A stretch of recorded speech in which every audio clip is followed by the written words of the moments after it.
Agora vamos falar com a Isabela sobre justamente as escolas.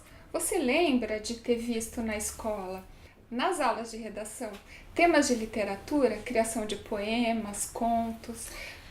Puxando pela memória, eu me lembro sim, quando eu era pequena, quando eu estava na terceira, quarta série, da gente ser estimulado a escrever histórias, fazer trabalhinhos que no final do bimestre resultavam em apostilas com as histórias de todos os alunos, a escrever histórias de terror, enfim, de contos de fada, enfim. Mas isso quando eu era muito pequena. Depois, no Fundamental 2, né, pela sétima, oitava série, também me lembro de ser apresentada às crônicas, ser estimulada a escrever crônica.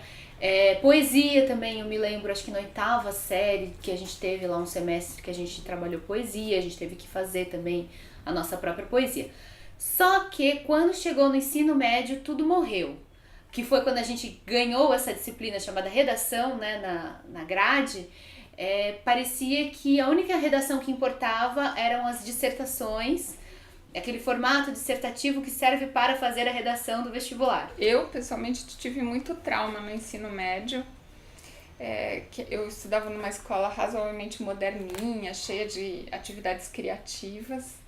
E quando cheguei no ensino médio, o foco no vestibular foi traumatizante. Eu acho que é traumatizante para todo mundo, né? Qualquer gosto que a pessoa tenha pela leitura ou pela escrita, o treinamento que a gente recebe para passar no vestibular destrói, né? Se torna uma obrigação horrorosa. E eu lembro que sempre gostei de escrever, sempre gostei de ler, eu ficava, ai que saco, lá vamos nós para mais uma aula de redação. Não era uma coisa que eu aguardava com ansiedade, assim, era uma coisa que eu baixava cansativo. Toda aula, toda semana a gente tinha que fazer a redação, que era corrigida rigorosamente por um professor que ficava analisando se a gente colocava tudo no lugarzinho, e o resultado eram textos engessados, sem ideias originais, né, porque a gente fica com medo de falar bobagem, enfim. É muito importante, na época da escola, essa experiência de criar histórias. Isso faz a criança ter uma paixão pela narrativa diferente de se ela só for ler os textos obrigatórios.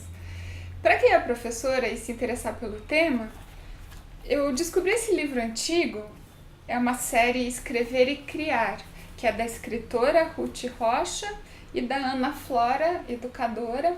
É um livro super bonito, que tem redação de poesia, de texto jornalístico.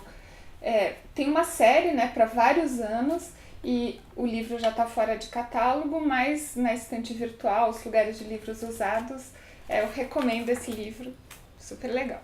Eu vou procurar também. Eu acho que, nossa, livro didático do ensino fundamental 1, fundamental 2 são tão criativos, são tão gostosos, tem tanto material extra. Às vezes eu pego minhas gramáticas, né, que eu guardei, né, gramática da sétima série e tal, e eu olho, poxa, muita coisa legal. Mas a gente esquece, né, a gente para completamente de estudar a língua portuguesa, né, depois de sair da escola. Bem, agora vamos falar com a Isabela sobre os planos dela de escrever livros de ficção. Ela participou de algumas oficinas literárias e eu vou pedir para ela contar como foram essas oficinas, qual a experiência dela, como que ela recebeu a aula dos professores, se esses professores eram escritores. Então, é isso. Isabela? Eu tenho muita vontade de escrever ficção e eu tenho esse rigor de querer aprender e estudar bastante antes. E como eu comentei antes, né, eu acho que o que é escrito sem esforço é lido sem prazer. Eu imagino que eu pretendo separar um momento da minha vida para dedicar a isso. Então eu tenho muitas ideias, muitas coisas, muitas anotações, muitos cadernos e tal, mas eu não acredito em sair escrevendo quando dá tempo. Eu acho que a gente tem que se planejar e tudo mais. Muita gente pergunta, Isa, cadê o seu livro que você fala que você quer escrever e tal? Eu não gosto dessa expectativa que eu acabei criando, mas algum dia vai sair, mas no momento eu tô num momento de consolidação do meu canal, ele tá crescendo e tal. Eu também já ouvi uma frase ótima que é: o escritor não é aquele que escreve, é aquele que termina de escrever. Porque a gente pode começar muita coisa, eu já comecei muita coisa, mas terminar um projeto que você começou exige muito trabalho, muito planejamento, muita disciplina. E eu tenho feito cursos, né, workshops, que eu até comento nos meus vídeos. Primeiro fiz um curso de roteiro de cinema, muito bacana. Foi uma vez que eu tive a oportunidade de viajar. Eu fui para Londres fazer um curso de mais ou menos uma semana, super intensivo, com o Robert McKee, que é uma referência na área de roteiros para cinema. Ele tem um livro que você acha em qualquer livraria que chama Story, em que ele explica qual é a estrutura em 3 atos de roteiro de cinema, qual é a jornada do herói e tudo mais. E é mais voltado para cinema. Esse ano eu fiz um curso, um workshop workshop é tipo oficina, né? Um dia só. Então foi um curso mesmo de um semestre lá no Instituto Barco. Eu até falei sobre esse curso com o Paulo Nogueira, que era realmente de escrita criativa. Eram aulas expositivas, havia muitos exercícios e tal, mas no período de sala de aula eram aulas expositivas. Os exercícios ficavam para casa e depois ele corrigia, ele olhava. Também, eu gosto de frases, né? Como é claro.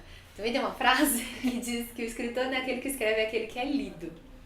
E a gente tem, eu concordo plenamente, a gente tem que expor o que a gente escreve à opinião dos outros, porque é impossível, é uma deficiência, uma carência, uma impossibilidade nossa avaliar completamente todos os efeitos e qual é a real qualidade do nosso texto sozinho.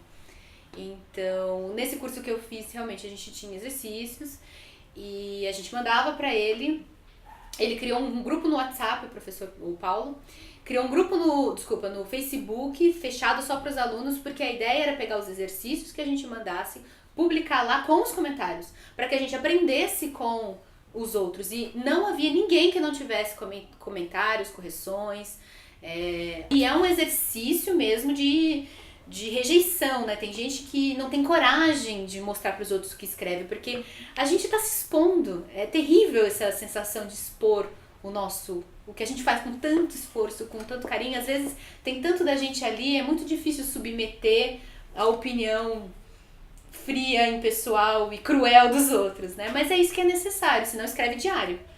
Escreve seus próprios diários e deixa eles fechados na gaveta com chave para sempre. E o que eu também tenho feito muito, depois que eu concluí esse curso, que foi no final do primeiro semestre, eu tenho comprado muitos livros.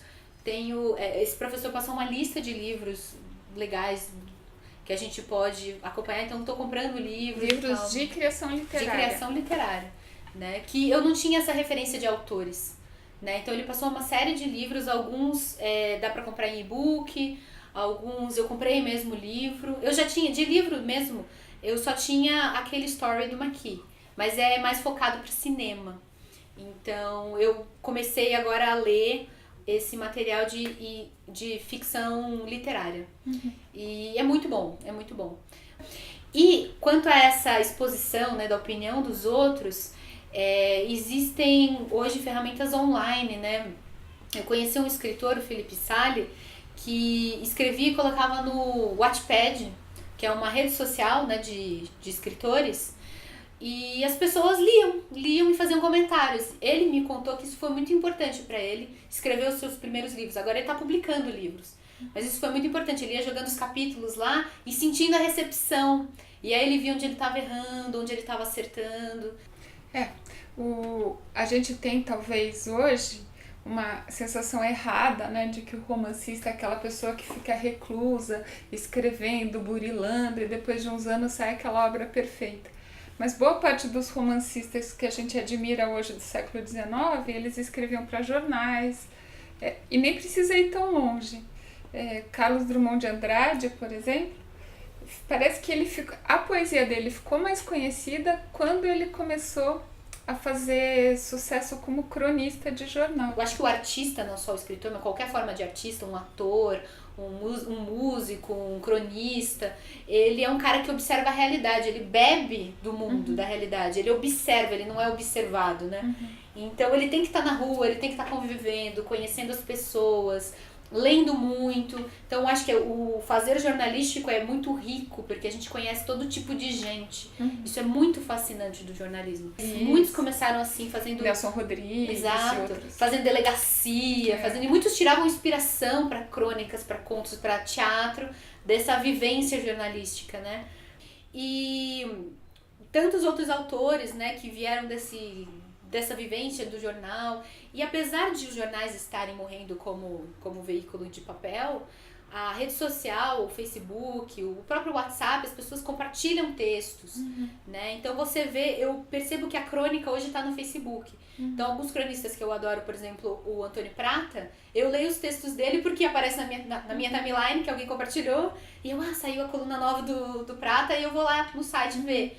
Então ainda tem um pouco isso, eu acho que não vai morrer. A ânsia por textos tal não vai morrer, a gente precisa encontrar novas plataformas, né? Mas sempre tem espaço para leitura. Acho que leitor é bicho ruim, assim, não morre, sempre existe. E a prova é o meu canal, né? Que eu achei que ninguém ia ver e tem gente que vê. Então, muito obrigada, Isabela. Obrigada a você pelo convite. E, bem, eu acho que essa conversa tem muitas coisas para estimular quem assistiu. Eu, pelo menos, fiquei super entusiasmada. E muitas ideias sobre todas as áreas que a Isabela falou, jornalismo, criação. Espero que vocês saiam com muita vontade de escrever mais. E é isso.